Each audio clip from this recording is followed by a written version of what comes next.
5000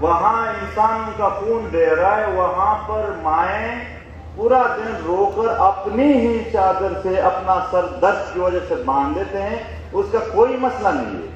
general Kayani نے Australia میں جزیرے لیے، اس کو پتہ نہیں ہے کہ پشتون کا ایک علاقہ ہے جس کی مکمل زندگی ہم نے تباہ و برباد کر دی ہے۔ اور رویہ کیا ہے؟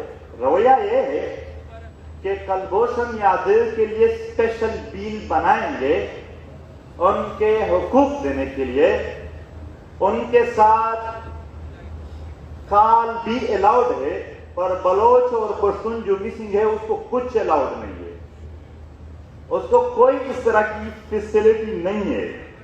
علی وزیر کا قانونی حق پروڈکشن آرڈر کے لیے وہی اسمبلی کام نہیں کرے، اس اسمبلی کا وہ ممبر ہے۔ اور انصاف دور کی بات ہے، انصاف دور کی بات ہے، انصاف مانگنے کے لیے بھی وہ ہمیں نہیں چھوڑتے ہیں۔ انصاف مانگنے کی جرم میں بھی ہم پر کون سے دفعات لاگو ہوتے ہیں آپ کو پتہ ہے؟ 123 124 اے بی 1860 میں انگریزوں نے اس علاقے کو غلام بنانے کے لیے جو دفعات انٹروڈیوس کیے تھے، لوگوں پر لگائے تھے، آج پاکستانی ریاست وہاں پر پرسن رہنماؤں پر آج بھی وہی لگاتے ہیں۔ کوئی ڈی کالونائزیشن ہمارے لیے نہیں ہوئی ہے، ہم اسی کالونیل دور میں رہ رہے ہیں۔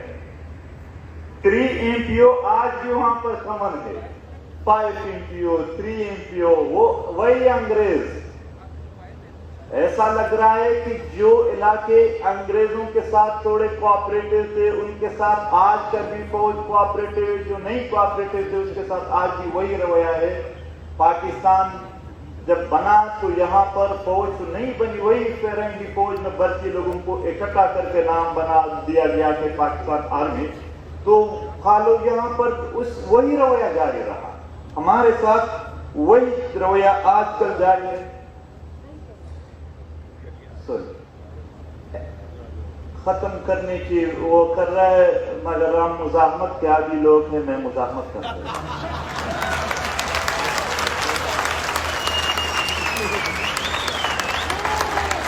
Action in aid of civil power یہاں ذکر کیا گیا، کسی نے پڑھا ہے؟ اس میں ایک سیکیورٹی اہلکار کو مکمل اجازت ہے کہ کسی کو پکڑو، اریسٹ کرو، قتل کرو، گھر میں مار کرو، آپ سے کوئی نہیں پوچھے گا۔ یہی علاج ہے ہمارے لیے، ہمارے لیے 3 MPO ہے۔ ہم آج پوچھنا چاہتے ہیں کہ ریاست کے پاس ہمیں دینے کے لیے اس 21ویں صدی میں جہاں ریاستیں فلاحی ریاستیں ہیں، کیا ہے؟ Target killing, missing person, proxy war, good Taliban, bad Taliban, وہ طالبان، یہ طالبان، داعش، نام تبدیل ہوتے جا رہے ہیں۔ ابھی بات ہو رہی تھی کہ PPP کے ساتھ ایگریمنٹ کیا جا رہا ہے، ایگریمنٹ میں 1 مہینے کی سیز فائر کا اعلان پورا نہیں کیا گیا تھا کہ باجا اور نواقعہ ہوا اور بات آئی کہ داعش نے قبول کی۔ ہم جانتے ہیں کہ یہ جو نام ہے یہ مؤثر یعنی کپڑے ہے، جو پیچھے بندہ ہے ہم اس کو جانتے ہیں، اور اس خطے میں پروفائلنگ کی گئی، پروفائلنگ کے گویا دہشت گرد ہے، جب اس سے بات نہیں بنی تو غدار ہے، لوگوں کو اتنا وہ کیا گیا۔ ابھی ایک نوجوان آیا کہ میں لاہور سے ہو، کیا آپ واقعی غدار ہے؟ سوال پوچھ رہے تھے، مجھے خوشی ہوئی اور میں نے کہا ہاں میں واقعی غدار ہوں۔ تو وہ تھوڑا مجھے دیکھنے لگا کہ کیسے؟ میں نے کہا وہ ظالم لوگ، وہ ظالم جرنیل جو یہاں ظلم کرتے ہیں، اس کا میں کبھی وفادار نہیں رہوں گا۔ بالکل وہ اطمینان کر لے۔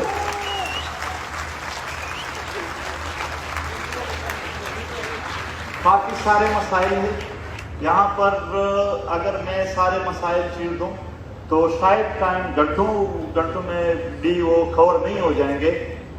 آسما جہانگیر پروگرام اور ان کے سارے منتظمین کا شکریہ کہ انہوں نے ایک اچھا پروگرام بنایا، اور ہم جیسے wretched of the earth people کو بھی موقع دیا کہ یہاں پر اظہار کرے اور tribute to all of you. کافی خوشی ہوئی سچ میں. یہاں پر ہم نے پہلی بار اس ملک میں تھوڑی اپنی ریپرزنٹیشن دیکھی. جو بھی اسپیکر آتا تھا وہ ریپرزنٹیشن کرتا تھا. بہت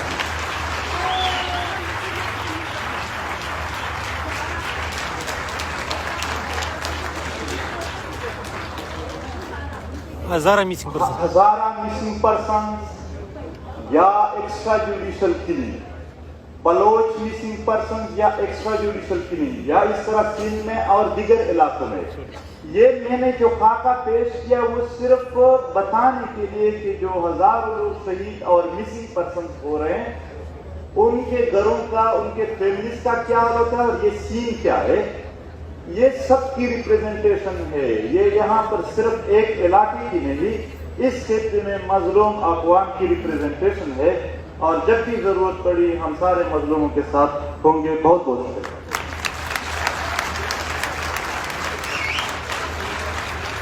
بہت شکریہ.